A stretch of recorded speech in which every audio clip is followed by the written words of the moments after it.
சர்வதேச யோகா தினத்தை முன்னிட்டு அனகத யோகா அகாடமி சார்பில் உலக சாதனை நிகழ்த்தப்பட்டது. சென்னை பெருங்குடி அருகே சர்வதேச யோகா தினத்தை முன்னிட்டு அனகத யோகா அகாடமி சார்பில் மாபெரும் உலக சாதனை நிகழ்ச்சி நடைபெற்றது.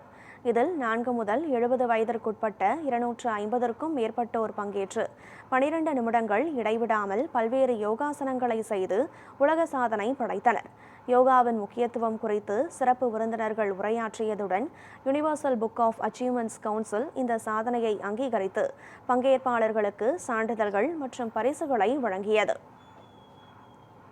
12வது யோகா தினம் அப்படிங்கிறதுனால ஒவ்வொரு ஆசனாஸ் ஏதாவது ஒரு ஆசனாஸ் குழந்தைங்க அவங்களோட திறமைகளை 12 நிமிஷம் நிற்கிற மாதிரி நாங்கள் ஒரு போட்டி வச்சோம். ஸோ இதோட தீம் வந்து பார்த்திங்கன்னா ஹெல்த்தி ஏஜிங். ஸோ இங்கே வந்து 200க்கு மேற்பட்ட பேர் வந்து பார்ட்டிசிபேட் பண்ணியிருக்காங்க. அதில் வந்து பார்த்திங்கன்னா ஹெல்த்தி ஏஜிங்கோட கான்செப்ட் மூலமாக சின்ன வயது குழந்தைகள்லேருந்து முதியோர்கள் 65 வயது வரைக்கும் இருக்கிற பல்வேறு தரப்பட்ட மக்கள் வந்து பார்ட்டிசிபேட் பண்ணி இந்த அச்சீவ்மெண்ட்டை நிறுத்தினாங்க. இதை ஒரு அவேர்னஸாக எடுத்துக்கிட்டு எல்லாருக்குமே ஸ்ப்ரெட் பண்ணுற மாதிரி இருக்குது.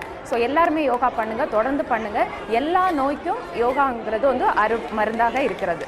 நமக்கு யோகா கொடுக்கறது மன வலிமையை கொடுக்குது, எதையும் சாதிக்க முடியுன்ற எண்ணத்தை கொடுக்குது, எதையும் தாங்க முடியுன்ற எண்ணத்தை கொடுக்குது. அதனால் கட்டாயம் எல்லாருமே வந்து ஸ்ட்ரெஸ் நீங்கிறதுக்காக யோகா பண்ணுங்கள்.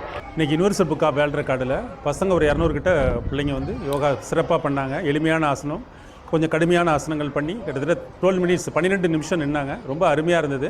இங்கே வந்ததுக்கப்புறமா வந்து இது இன்னும் மோட்டிவேட்டடாக இருக்குது. இன்னும் நிறைய அட்வான்ஸான போர்ஷன்ஸ் எல்லாம் பண்ணலாங்கிற மாதிரியான ஒரு தாட்ஸ் வந்து கிரியேட் ஆகுது. And thank you so much to Dileepan sir for இந்த மாதிரியான ஈவெண்ட் எல்லாம் வந்து குழந்தைங்களுக்கு ரொம்ப மோட்டிவேட்டடாக இருக்குது. அண்ட் நெக்ஸ்ட் லெவல் போகிறதுக்கு ரொம்ப ஹெல்ப்ஃபுல்லாக இருக்குது. தேங்க்யூ.